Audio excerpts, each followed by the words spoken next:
हमारी इस कहानी के आज को समझने के लिए हमको एक बेनाम आदमी के अतीत में जाना होगा। एक बेनाम इंजीनियर जिसने अपने स्टैंड अप कॉमेडियन बनने के सपने के लिए अपनी केमिकल इंजीनियर की जॉब छोड़ दी, लेकिन चीज़ें उसके हिसाब से जा नहीं रही थी जैसा उसने सोचा था। वो स्टैंड अप कॉमेडियन बन तो गया था, लेकिन वो अपने पंच लाइन्स तक ठीक से बोल नहीं पाता। और ऐसे ही वो एक दिन थक हार के दुखी होकर घर लौटता है और अपनी बीवी को पकड़ के रोने लगता है। वो बस उससे इतना कहता है कि वो अब इन सबसे बिल्कुल खुश नहीं है। वो बस अपनी बीवी और अपने होने वाले बच्चे को एक अच्छी ज़िंदगी देना चाहता है। उनको उनका अभी के इस टूटे फूटे खटारा घर से निकाल के एक अच्छे घर में ले जाना चाहता है, लेकिन उसके पास उतने पैसे नहीं है। और सड़क पे उससे ज़्यादा बेकार लोग बिना एक भी जोक बोले उससे ज़्यादा पैसे कमाते हैं। ये सब सुनते हुए उसकी बीवी हंस देती है और उससे बस इतना कहती है कि उसके पास कोई नौकरी हो या ना हो, वो फिर भी उसके लिए वही इंसान रहेगा जो वो हुआ करता था।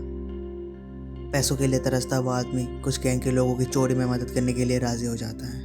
इस पूरी चोरी में उसका काम बस इतना है कि उसको उनको एक केमिकल फैक्ट्री के बीच से ले जाके एक दूसरी फैक्ट्री में छोड़ना होगा। और ये वही केमिकल फैक्ट्री है जहाँ पे वो इंजीनियर के तौर पे काम किया करता था। तो इस काम के लिए उससे ज़्यादा बेहतर कोई हो नहीं सकता। और इस चोरी के होने के बाद शायद उसको फिर कभी अपने कॉमेडियन वाला काम भी नहीं करना पड़ेगा। वो अपने परिवार के साथ एक अच्छी ज़िंदगी जिएगा। उस चोरी के दिन सुबह जब वो लोग डिस्कस कर रहे होते कि सब कुछ कैसे होगा, दो पुलिस वाले आते हैं और उस आदमी को बाहर लेके जाते हैं। वो पुलिस वाले उसे बताते हैं कि एक इलेक्ट्रिकल शॉर्ट सर्किट होने के कारण उसकी बीवी और उसके होने वाले बच्चे दोनों की मौत हो चुकी है। और ये खबर सुन के शायद ही कोई आदमी अपनी सही मानसिक स्थिति में रहे कि वो कोई भी काम कर पाए, और चोरी करना तो बहुत दूर की बात है। वो अंदर जाके उन गैंग के लोगों को अपनी बीवी की मौत की खबर सुनाता है और उनसे कहता है कि अब उसके पास इस चोरी को करने के लिए कोई वजह नहीं बची है, लेकिन शायद अब बहुत देर हो चुकी थी, क्योंकि वो गैंग के लोग उसे डरा धमका के मना लेते हैं उनके साथ चलने के लिए। पर उस फैक्ट्री में भी चीज़ें वैसे प्ले आउट नहीं होती जैसा उन्होंने प्लान किया था, क्योंकि होता ऐसा है कि उस केमिकल फैक्ट्री में जॉब छोड़ने के बाद उस फैक्ट्री में सिक्योरिटी बहुत ज़्यादा बढ़ा दी गई थी, और उनमें से एक सिक्योरिटी गार्ड उनको वहाँ से भागते हुए देख लेते हैं और सीधा उन पर गोली बरसाना शुरू कर देते हैं। उस गोलियों से बचने के लिए जैसे तैसे वो किसी तरह इधर उधर छुपते रहते हैं, और ऐसे ही उन गैंग मेंबर्स में से एक को गोली लगती है और वो वही मर जाता है। और ये सब देखता हुआ वो दूसरा गैंग मेंबर उस आदमी के ऊपर भड़क जाता है गलत इन्फॉर्मेशन देने के लिए।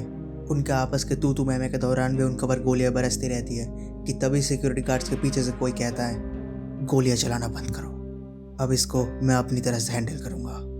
और उड़ता हुआ जाके सीधा उस आदमी के सामने खड़ा हो जाता है। वो आदमी अपने सामने खड़े उस चीज़ को देख बहुत ज़्यादा डर जाता है। मुझसे दूर रहो, मैं ऐसा कूद जाऊँगा, मुझसे दूर रहो। पर उसके सामने खड़ा हुआ चीज़ नहीं रुकता, उसकी तरफ बढ़ने लगता है, और डर के कारण वो आदमी अपने पीछे के एक केमिकल टैंक में कूद जाता है। और कुछ ही देर में सब मामला शांत होने के बाद वो उस टैंक के एक आउटलेट से निकल के सीधा एक नदी किनारे बाहर निकलता है।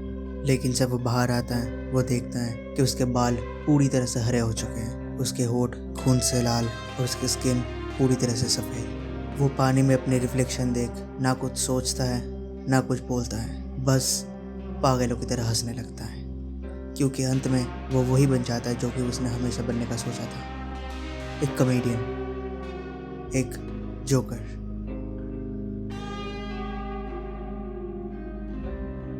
उस बरसात की रात बैटमैन आर्खम असाइलम आता है और बिना किसी भी तरफ देखे या किसी से भी कुछ बोले सीधा जोकर के सेल में चला जाता है। हेलो, मैं बस तुमसे कुछ बात करने आया हूँ। मैं कुछ समय से एक चीज़ के बारे में सोच रहा हूँ। अंत में हम दोनों का क्या होगा?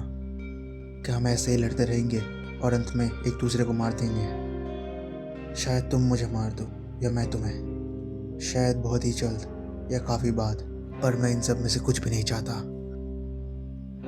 क्या तुम मेरी बात सुन भी रहे हो?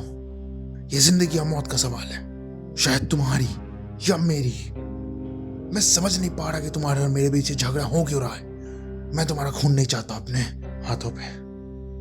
और ऐसा कहते हुए वो अपने हाथों पे कुछ अजीब सा नोटिस करता है। वो देखता है कि उसके हाथों पे सफ़ेद रंग लगा हुआ है। वो गुस्से से उसके सामने वाले उस आदमी को पूछता है, कहाँ है वो? कहाँ जोकर? वह असली जोकर एक टूटे फूटे अम्यूज़मेंट पार्क के सामने खड़े होकर उस जगह को खरीदने के बारे में प्लान कर रहा था। उसको ये जगह बहुत ज़्यादा पसंद थी, क्योंकि ये जगह बहुत ज़्यादा टूटी बिखरी और बहुत ही ज़्यादा गंदी थी। वह जोकर को ट्रैक करने के लिए बैटमैन बैट के पहुँचता है और वहाँ पहुँचते ही अपना काम में लग जाता है कि तभी वहाँ एल्फ्रेड आता है। ब्रूस उससे कहता है, मैं समझ नहीं पा रहा वो करना क्या चाहता है। इतने सालों में हम दोनों के बीच कितनी ही बार हाथापाई हुई होगी, लेकिन उसके बावजूद ना वो मेरे बारे में कुछ जानता है ना मैं उसके बारे में। तो दो इंसान जो एक दूसरे के बारे में कुछ नहीं जानते, एक दूसरे से इतनी ज्यादा नफरत कैसे कर सकते हैं। वहाँ जिम गॉर्डन अपनी बेटी बारबरा के घर आया हुआ रहता है, ऐसे ही घूमने। घर के दरवाजे पे कोई नॉक करता है। बारबरा देखने जाती है और दरवाज़ा खोलते ही उसके आंखों के सामने जोकर खड़ा था। बारबरा कुछ भी कर पाती इससे पहले जोकर उसको पेट में गोली मार देता है। अपने आंखों के सामने अपनी बेटी को गोली खाता देख जिम पूरी तरह से अपना आपा खो देता है और जोकर को मारने के लिए बढ़ने लगता है।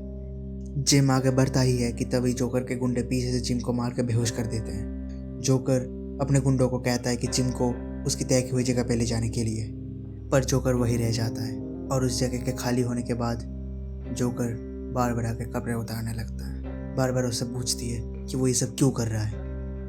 और किस लिए? मुझे तो बस अपना एक पॉइंट प्रूव करना है। और अपना काम पूरा होने के बाद जोकर बारबरा को उसी हालत में छोड़ के चला जाता है।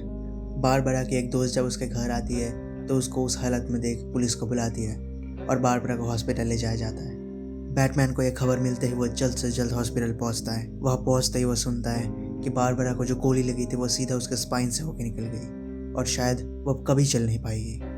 और जब इतना भी कुछ काफ़ी नहीं था तब बैटमैन को पता चलता है कि उन लोगों को वहाँ एक लेंस कैप मिला है जो कि वहाँ रखे किसी भी कैमरे से मैच नहीं करता। तो उनको शक है कि जोकर ने बारबरा की कुछ तस्वीरें खींची हैं। ये सब सुनते ही बैटमैन सभी को उस कमरे से चले जाने के लिए कहता है। उस कमरे के खाली होने के बाद बैटमैन बारबरा को बुलाता है। बारबरा अपने आंखें खोलते ही जब अपने आंखों के सामने ब्रूस को देखती है तो बहुत बुरी तरह से टूट जाती है। वो रोने लगती है और उससे कहती है कि उसे वो सब कुछ याद है जो जोकर ने उसके साथ किया था। जोकर इस बार अपनी सारी हदें पार कर चुका है और वो रुकने नहीं वाला। वो जिम को ले जा चुका है और उसे नहीं पता कि वो उसके पापा के साथ क्या करेगा। वह जिम को होश आते ही वो देखता है कि कुछ अजीब से लोग उसके सारे कपड़े उतार रहे हैं और उसको घसीटते हुए एक थ्रोन के सामने ले जाया जाता है। उसके ऊपर देखते ही वो देखता है कि उस थ्रोन के ऊपर जोकर बैठा है। वो उससे पूछता है कि वो यहाँ पे क्या कर रहा है। जोकर उससे कहता है, कर रहे हो तो वही कर रहे हो जो कि कोई भी सही दिमाग वाला इंसान अगर तुम्हारी जगह होता तो करता। तुम पागल होते जा रहे हो। जिम कहता है कि उसे याद आ रहा है कि उसके साथ क्या हुआ था। यादें बहुत ज्यादा खतरनाक जगह है मिस्टर गॉर्डन। एक बार आप उस यादों के ट्रेन में फंस गए तो वहां से निकलना बहुत ज्यादा मुश्किल होता है, लेकिन वहां से निकलने का एक इमरजेंसी एग्जिट है जिसे पागलपन कहते हैं। तो अगर आप कभी भी यादों के उस बंद ट्रेन में फंस जाएं तो पागलपन आपका रास्ता है वहां से निकलने का। और ऐसा कहते हुए जोकर जिम को उसी अम्यूजमेंट पार्क के एक राइड में बांध के उस राइड को चालू कर देता है। और उस राइड के चलने के दौरान जोकर जबरदस्ती जिम को कुछ ऐसी तस्वीरें दिखाता है जो शायद ही कोई बाप अपनी बेटी का देखना चाहेगा। जोकर उसको वही सब तस्वीरें दिखाता है जो कि उसने बारबरा की खींची थी। ये सब देख के जिम पूरी तरह से पागल होने लगता है। वह बैटमैन अपनी पूरी जी जान से जोकर को ढूंढने की कोशिश कर रहा होता है, लेकिन उसको ज़्यादा मेहनत करनी नहीं पड़ती क्योंकि जोकर खुद उसको इनविटेशन भेजता है उस अम्यूजमेंट पार्क का। और उसको देखते ही बैटमैन वहाँ से सीधा निकल जाता है। और वहाँ पहुँचते ही वह देखता है कि जोकर ने जिम को एक पिंजरे में बंद करके रखा है। बैटमैन बिना कुछ भी बोले जोकर को पकड़ने के लिए उसके ऊपर कूद जाता है, पर जोकर बैटमैन के ऊपर एसिड स्प्रे करके वहाँ से भाग जाता है। बैटमैन उसका पीछा करने की जगह जिम के साथ रुकता है, उसको उस पिंजरे से बाहर निकालता है। जिम उससे कहता है कि जोकर ने उसे कुछ तस्वीरें दिखाई बारबरा की। बैटमैन उससे कहता है कि जब तक पुलिस नहीं आती वो उसके साथ रुकेगा, लेकिन जिम उसे मना कर देता है और जोकर का पीछा करने के लिए कहता है। लेकिन जाने से पहले जिम उसको एक बात कहता है। वो नहीं चाहता कि बैटमैन इस बार किसी और तरह से काम करे। बैटमैन को जोकर को उसी तरह से पकड़ना होगा जैसे वो हमेशा करता आया है। उसको ये साबित करना होगा कि उनके तरीके काम करते हैं, कि कोई भी चीज़ उनके मोरल्स को नहीं बदल सकती। बैटमैन वहाँ से सीधा भाग के उस अम्यूजमेंट पार्क के अंदर चला जाता है जोकर को पकड़ने। बैटमैन के जोकर का पीछा करने के दौरान जोकर उससे कहता है कि उसे अब कोई फर्क नहीं पड़ता कि अगर बैटमैन उसको फिर कभी आर्कम असाइलम क्यों ना भेजे। उसने साबित कर दिया कि बस एक बुरा दिन लगता है किसी भी अच्छे से अच्छे इंसान को पागल करने के लिए। और उसे ये अच्छे से पता है कि बैटमैन का भी वो एक बुरा दिन आया था, वो एक बुरा दिन जिसने उसकी पूरी जिंदगी बदल दी। क्योंकि कोई भी आम इंसान ऐसे चंगादर बन के नहीं घूमता बिना किसी कारण के।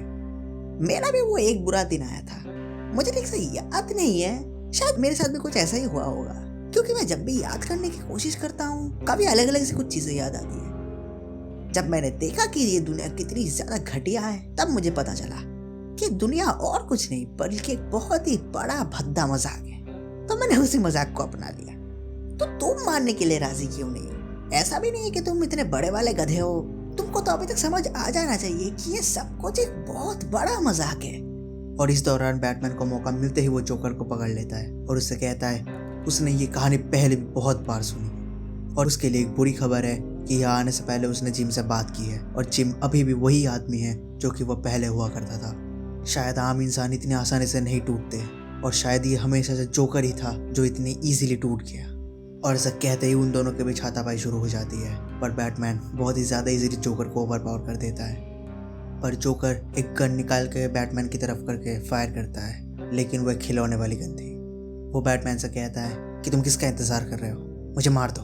मैंने एक निहत्थे लड़की पे गोली चलाई और एक बुजुर्ग आदमी को इतनी बुरी तरह टॉर्चर किया। उसे तो जोकर को बुरी तरह मार के पब्लिक से वाहवाही लेनी चाहिए। पर बैटमैन उससे कहता है मैं तुमको नहीं मारने वाला। क्या तुम्हें अब भी समझ नहीं आ रहा? मैं तुम्हें नहीं मारना चाहता। मैं नहीं चाहता कि ये सब तुम्हारी या मेरी मौत से ख़त्म हो, लेकिन ये बात तुमको भी पता है कि हमारे पास कुछ ज़्यादा ऑप्शन बचा है नहीं। शायद आज की रात ही हमारे पास ये आखिरी मौका है ये सब कुछ सॉर्ट आउट करने का, वरना यह मौत का सिलसिला चलता रहेगा। मैं नहीं चाहता कि ये सब ऐसे ख़त्म हो। मुझे नहीं पता कि तुम्हारे साथ ऐसा क्या हुआ था जिसने तुम्हारी ज़िंदगी को ऐसा बना दिया, पर शायद कभी मैं भी तुम्हारी जगह था और इसीलिए शायद मैं तुम्हारी मदद कर सकता हूँ। हम एक साथ काम कर सकते हैं। मैं तुम्हारी मदद करूँगा ठीक होने में। ये सब यहीं पे ख़त्म हो सकता है। अब तुम बताओ तुम्हारा क्या कहना है? इन सब के लिए अब बहुत ज्यादा देर हो चुकी है शायद, लेकिन तुम्हारी इस बात से मुझे एक जोक याद आया। देखो, कई सालों पहले एक पागल खाने में दो लोग हुआ करते थे और एक दिन उन्होंने डिसाइड किया कि अब उनको यहाँ नहीं रहना। तो उनमें से एक ने कहा कि चलो हम छत पे जाते हैं और वहां से हम भाग जाएंगे। तो वो दोनों छत पे जाते हैं और उनकी और उनकी आज़ादी के बीच एक बहुत बड़ा गैप था। उनमें से एक कूद के पार कर जाता है, लेकिन दूसरा बंदा बहुत ज़्यादा डरता है। तो वो पहला बंदा उससे कहता है कि मैं यहाँ से फ्लैश लाइट जलाता हूँ, तुम उस लाइट पे चल के इस तरफ आ जाओ। तो वो दूसरा बंदा उससे कहता है कि क्या मैं तुम्हें शक्ल से पागल दिखता हूँ? जैसे ही मैं आधे रास्ते पहुँचूंगा तुम वो लाइट ऑफ कर दोगे और मैं नीचे गिर जाऊंगा। और ये कह के जोकर हंसने लगता है। बैटमैन कुछ देर जोकर की तरफ देखता है और हल्के से मुस्कुराता है और जोकर के कंधे पे हाथ रख के वो भी हंसने लगता है और वो दोनों उसी बारिश में बस हंसते रहते हैं।